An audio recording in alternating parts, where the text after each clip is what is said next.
Joining us this afternoon from Canberra studio, while Parliament is sitting, is James Paterson. He is one of the Liberal senators for the glorious state of Victoria. James Paterson, good afternoon. Good afternoon, Raf. And Richard Di Natale joins us as well. He is both one of the Greens senators for the state of Victoria and, of course, the leader of the Greens in the federal parliament. Richard Di Natale, good afternoon. G'day, Raf. James Paterson, no bankers being stopped from working at any other company. I think every bank's up to about $1 billion in remediation, sort of making up for things like the Royal Commission. No one's been hit with a personal penalty.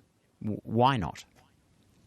Well, it's early days yet in relation to Westpac. Right now, Raf, we have investigations from AUSTRAC, ASIC and APRA into what has happened at Westpac. And I don't want to prejudge or make any conclusions yet about what findings they will make and what they will recommend to the courts as a result of this. But it is a very serious matter, and I have to give credit actually to a question that was asked in the Senate this week by Richard's colleague Peter Whish-Wilson, and he raised a very good point that the Commonwealth Bank got pinged for doing something very similar to this only a few years ago. It is beyond belief that every other major bank didn't immediately look at their systems and processes to make sure they weren't doing the same thing. And it is really up to them to explain why on earth they did not do that. Can I just ask, James, do you think any banker, just as a statement of principle, so let's put Westpac to the side because there's so many financial institutions that have done rotten things. Do you think any banker should be held personally responsible? I think there is definitely scope for them to be held personally responsible, and the government passed a range of new laws in an attempt to address this a few years ago. The Banking Executive Accountability Regime is designed to have personal responsibility and liability for people in financial institutions. There's no fines, there's no individual fines with that, is there? It just sort of expands what would be their responsibilities as like a company director.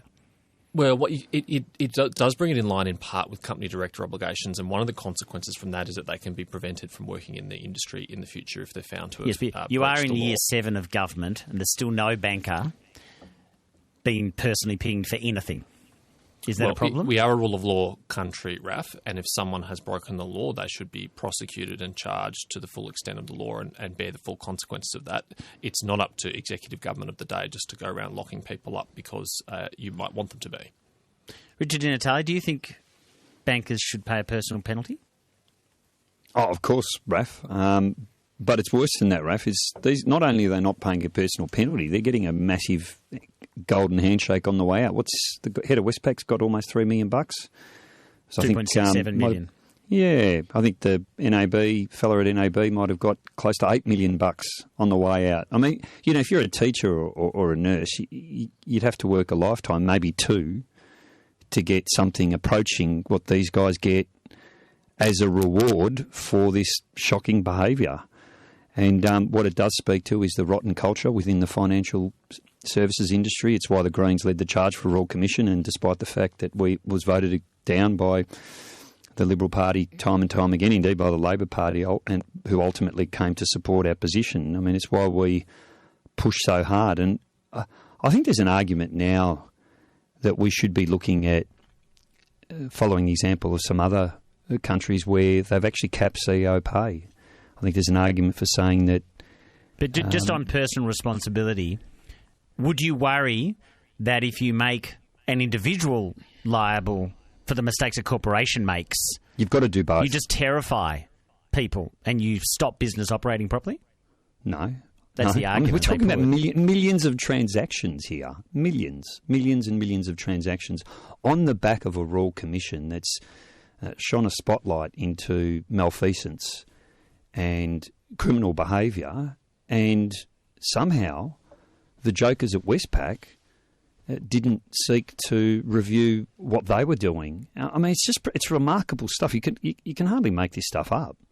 So I think you've got to, I mean, there's a problem, there's a systemic problem, obviously, but there's also got to be a question around accountability. And if you're going to earn the obscene salaries that these people are earning, then you have to face the consequences of not doing your job properly. We'd like to see a range of reforms. But one of the things that we've been examining very closely is the time's come, I think, within the financial services industry at least, to look at whether we should be capping CEO pay so that you cap it as a multiple of what the person who's the lowest paid employee at the company gets. And that, I think, would go a long way to addressing the fact that we've got these people who are behaving with impunity. 1300 222 774 is the phone number. James Paterson, why did the Prime Minister need to call the top cop in New South Wales if there was already a press release out there saying an investigation was underway into dodgy documents? Yesterday in question time, Raf, the Prime Minister was asked what action he would take about this investigation, which broke, I think, about 5 minutes before question time. And the Prime Minister said he would look into it and he would come back and report to the House. After question time, he went and called the New South Wales Police Commissioner to understand the scope of the inquiry. And then he came back into the House and shared that in a very open and But why did he make that? way. Do you think it's appropriate that the Prime Minister asks the top policeman what's going on with the investigation, potentially into his own minister? Isn't that a role that should be left to a lawyer in the Attorney General's department or someone in the staff at Prime Minister and Cabinet? Why did the Prime Minister personally make that call? Well, because the Prime Minister has responsibility for enforcing the statement of ministerial standards and upholding good conduct of his ministers. And he was being asked in question time what action he would take under that set of standards. In order for him to make a decision about that, it's very appropriate for him to inform himself of the facts. You don't think it's a bad look? No, I don't think so. I mean, but both he and the Police Commissioner have said publicly that there is nothing here other than what has been publicly disclosed. He rang to find out about the scope of the inquiry. The Police Commissioner confirmed those facts, and he went straight into the House of Representatives to share that publicly. Richard Natale, you don't really think the Prime Minister is trying to influence the New South Wales Police Commissioner, do you? You just think it's a bad look, I'm assuming. Well, we don't know. I mean, that's the point, is we just don't know. Yes, it's a bad look. But I want to know what you think. it's... Do you think the Prime Minister is actually trying to influence the investigation? Because that's honestly, a hefty Raf, allegation. Raf, I don't know, and that's why you don't make a call like that. And look, I mean, I get James has to defend his boss, but could you imagine if this was a Labor Prime Minister? I mean, the Liberals would be screaming blue murder right now. It stinks. It's why you've got Malcolm Turnbull, who's, decided to, intervene in this and make it really clear that he would not have done the same thing, that it was a bad mistake, and it is a bad mistake. We've got faith right now in our democratic institutions at an all-time low, and it's no wonder when you've got an independent investigation into a government minister, and if the Prime Minister calls his mate up, and then there are conflicting accounts of... They do say they don't know each other well. Well, they are friends, they are known to each other. The Commissioner didn't have the Prime Minister's mobile number in his phone, did he? So they obviously don't know each other that well. Sure, but there are people I know, and I don't have all their mobile numbers. But the point is, you don't pick the phone up and make a call like this in the middle of a very serious investigation into a government minister. I mean, what the Prime Minister should have done is he should have said, we're taking this seriously. We're going to adhere to our code of conduct, the ministerial code of conduct. Angus Taylor's going to step aside while this investigation is currently taking place. Okay. And when the matter's resolved, if he's absolved, then he can continue on in his responsibilities. Instead, he walks out of question time, picks up the phone. Then there are conflicting accounts about what's been said. Someone says it was a brief conversation where not much was discussed. The Prime Minister says that he's assured that the investigation is not serious, and we end up with people saying, "Well, what the hell's going on?" And no wonder people have had a gutful of they're politicians. And again, it speaks to why we need a national integrity body, why we need a national anti-corruption watchdog, something we've been campaigning on for many, many years. I'll get on to the Integrity Commission in a moment. I just wanted to give Steve a chance in Werribee. Query on the banks. What did you want to say, Steve? Oh, hi, Raf and Senators. Listen, remember the height of the financial crisis, the taxpayer for the government bailed out or backed the banks that were too big to fail, they couldn't fail. Right? And I don't know if Macquarie was in that lot too, but if we've got that much, we've propped them up, surely we've got some say on how these banks reward these executives who leave, and no financial, well, it's only financial crime. I don't get a financial penalty at all. Sorry, Steve, are you saying we need to... be sharper with how much they are paid, or with actually punishing them? They need to be held to account. I mean, if I work for a company, I ruin the company, lose $15 billion, I'm sure they're not going to give me a payout to go out. And I'm sure every other working person, when they sign up and they do something wrong, they're out the gate straight away. So you want more laws? I'm just trying to form that into a question, Steve. I'm asking why the Prime Minister says you really can't do much about it. It's their own problem to sort. It's tax shareholders. Well, we've bailed them out. We've guaranteed them not to fail. Why don't we have some say on how they get treated? Like, why give them a bonus? Why give the bloke $8 million? James Paterson? Well, Steve's absolutely right that banks and bankers need to be held accountable. It is not quite right to say that the banks were bailed out. In fact, Australia is one of the only jurisdictions they were guaranteed, in the world weren't they? Well, that's a very important distinction, though. Yes. No taxpayers' money was given to the banks in the GFC in Australia. Guarantees, that's a very good thing. as good as that, though. No, so what we have in Australia is what's known as an implicit guarantee, which is the assumption that's made that if a bank in Australia failed, that the taxpayer would come to their aid. It is not an explicit guarantee. It's not a legislated guarantee. And, in fact, we didn't hand any taxpayers' money to our banks But during to the return GFC. to Steve's and hallelujah, concerns, that's a good thing. James, more accountability, not enough. We need them scrutinised and punished more. I completely understand why Australians feel that way about their banks. I feel exactly the same. And I think what you will see throughout the implementation of the Royal Commission recommendations, which the Parliament is busily working through right now, is much more stringent oversight of our banks and other financial institutions. I just want to give people a traffic update because I think someone's riding a bike on a bridge. David, where are you? I'm just going past DFO now, so CityLink is flowing wonderfully well this afternoon. There's my update. But there is a fellow riding a bike across the Balti as we came on from I'll say Westgate or Port Melbourne. Right. He's in the left-hand lane. He's not hurting anyone. He's not doing anything. He's just a little bit dangerous, in my opinion. Does he look lost or he's... No, he's dressed for work. Well dressed, lovely bike, pedalling over the top. And sorry, that's going away from the Westgate, away from the city or towards? Away, heading out of town. Right. Oh, gosh. Okay, good to know, David. We'll get some... Wow. We'll get some traffic details, then we'll return to your questions with Richard Natale and James Paterson. Dan Velling's got your road details. Hi, Dan. Hello, Raf. Down on the Peninsula at Pearcedale, we've still got trouble on the Western Port Highway at Baxter Tooradin Road, where there was a truck rollover earlier. All eastbound and all southbound lanes blocked there near the roundabout.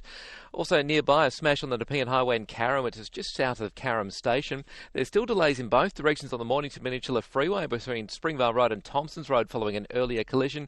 And running parallel to that, there's heavy delays southbound along Eastlink from Greens Road. Westgate outbound, it's heavy to the Ring Road, and delays outbound are pushing back to the Monash Freeway, in fact.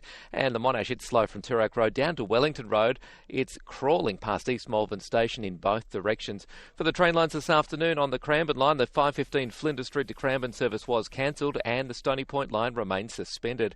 If you see anything on the roads, call us 1300 222 774. That's the latest Melbourne traffic. Breakfast. Malcolm Bartlett joins us at the National Measurement Institute and they're about to go on a blitz. How many of you are heading out into retail spaces to check on the weight of hams? There'll be in excess of 50 of us out there, inspectors, checking on all the retail sites. Could we come on a sting with you? Not normally. Jacinta would give it away in a second. I'm sorry, I don't buy you at all as a disguised shopper. I buy ham all the time. Jacinta Parsons and Sammy Shah. Weekdays from 5:30 on ABC Radio Melbourne. You're with Raf. Another Robo Debt decision today. The federal court, effectively the federal government's folded on Robo Debt in court. If I can read part of the judgment, this is from the judge. In the circumstances, there was no material before the decision maker, that'd be the bureaucrat, there was no material before the decision maker capable of supporting the conclusion that a debt had arisen. The conclusion that a debt had arisen was therefore irrational in the requisite legal sense. James Paterson, did the government get it wrong on Robo Debt? Raf, I just saw this story break literally on my way to the studio, so I'm not across the details, but it sounds like the government has entered into a settlement as a result of this court action with an individual. But you'd be aware that the government announced some changes to this debt recovery scheme. So court decision aside then, do you think the government got it wrong? Well, I think the changes that we've made are good changes, and essentially what they do is it doesn't rely on income averaging alone anymore to decide that someone has a debt or to issue a debt notice. It requires both income averaging and other pieces of evidence that corroborate that, and I think that's a sensible change. Did the government get it wrong? I think we've made a sensible change, Raf. Richard Di Natale, I think that was a yes, by the way, Raf. I'm just interested in the form of words that politicians use. Yes. Do you think, Richard Di Natale, that this is something that requires any more from the Parliament? The government, in my words, has shifted the onus of proof. It's been shameful. I mean, you've got a government that's committing people to living a life of poverty by keeping Newstart at levels that have been frozen since 1994. People can't put bread on the table. They can't put a roof over their head. They're struggling. And then the government pours more misery over the top of that by coming after people, traumatising. You know, people have been traumatised. We've heard evidence that people have been suffering serious psychological distress and worse as a result of the government coming after them for money they don't owe. It's just nasty. It's really, really nasty. And what we need to do... But you'd be happy they've made the changes, I assume. Of course we are, but they need to go a lot further. I mean, they need to shelve the whole system. Robo Debt has been a disaster. The Greens have been calling on the government to scrap it from the start. There's nothing wrong with using it as a reference point, is it? Well, look, you appear to earn this much money over a period. Let's build from there. There's nothing wrong with using that as a starting point, is there? Well, there is if you're wrong. Sure, but if you have other evidence, I'm just saying people, it's a sort of a natural thing to do if you've got a whole lot of data to go, well, it looks like you earned that much over a fortnight, let's have a look at the other stuff. Yeah, but that's not what's happening. What's happening at the moment is that people have been pursued over money they don't owe, and they've been forced to spend, inordinate amounts of time coming at great cost to themselves because the government's decided to run what I think is really just an ideological agenda. I think there are a few votes in going after people who are on income support, and the reality is we have a system in Australia. Wouldn't it be lovely if rather than punishing people who need income support, and remember that most people who need income support only need it for a short period of time. Sure. If we had a system that actually supported people through that process. A lot of people calling about the banks, so I want to let Harpreet have his say as well in Mernda. What did you want to say, Harpreet? Good morning, Greg. Or good afternoon, actually. I just want to ask the ministers that, banks say they're not going to pass on the rate cuts in full because they have a cost to run the banks. But on the other hand, they are not governing it properly and paying a lot of money in fines and to their CEOs as their payout. So how does it work? Where does the government come into play to control all that? Sorry, Harpreet, there's a lot there. What exactly are you asking the government representative, James Paterson? What exactly are you asking of him? What I'm saying is the bank, that when it comes to the rate cuts... Yes, they don't pass it on, yep. They don't pass it on, and they say they're not passing it on because they are a cost to run the bank. But if they govern properly and do the governance properly in terms of managing their transaction and everything else, they don't have to pay billions and billions of dollars in fines. Yes. And then they can pass on the rate cuts in full, and the common people will be benefited, not just a handful of people. Interesting point, James Paterson. If they weren't paying such massive fines, they might be able to pass on more of a rate cut. Do you see where Harpreet's coming from? I guess so, but I don't think that's an excuse to not pay fines or as a warning that we shouldn't be giving fines. I think if they break the law, they should pay fines. To your listener, though, we have referred to the ACCC an inquiry into the pricing of mortgages and therefore how and whether or not and why not full rate cuts are not passed on to customers. This might be an issue that Richard Di Natale and James Paterson agree on. Richard Di Natale, how much do we need to change the way the government talks to China? There's a plethora of stories. There are stories every day, the worst of which are these allegations that they were trying to install a spy as an MP in Parliament. So as the Greens leader, do we need to change the way governments talk to Beijing? Oh, absolutely. Look, and to say, I think when James was refused a visa, I spoke up very forcefully in support of James because I think it's an appalling situation that China would denied entry to James and indeed one of his colleagues. What's really worrying here is that we have allegations of foreign interference. And I think the most worrying thing for me was to hear that there was an individual who was sought to, or at least who had links to the Chinese Communist Party, and they sought to buy this man a seat in the Australian Parliament. And we have foreign interference laws that don't work. What we need to do is we need to actually go further and make sure that we have bans on political donations, because it's very easy to get around them. If you're But even if you had a ban on a political donation, if I could just clarify, Richard Natale, a ban on a political donation isn't going to stop an intelligence service doing something like that if that is what they tried to do. No, but it makes it harder. If you've got a combination of bans on donations and you've got spending caps, you make it harder for any foreign interest, indeed any vested interest, whether it be a corporation or foreign power, to buy a seat in the Australian Parliament. And money does money go makes a long way. To clarify, what would you like the government, the Australian government of any stripe, in what way would you like them to speak differently to Beijing? What would you want them to say they're not saying? I would like them to take a much tougher stand on the human rights abuses that are being perpetrated in China. I'd like them to take a much stronger stand when it comes to the persecution of the Muslim Uyghur community. I'd like them to take a much stronger stand when it comes to issues like Tibet.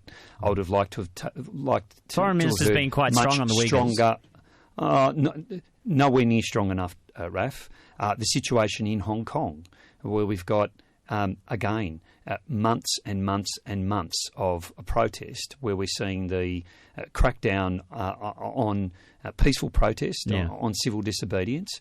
We are talking about a country with an appalling human rights record. And Australia, while it has focused almost exclusively on our trade relationship, has been almost completely silent on issues of human rights in China. James Paterson, do you want the government to use tougher language with Beijing? I recognise that, Raf, as a backbencher, I've got a bit more freedom to speak candidly about these things. And to be honest with you, I couldn't sleep at night if I wasn't vocal about these things.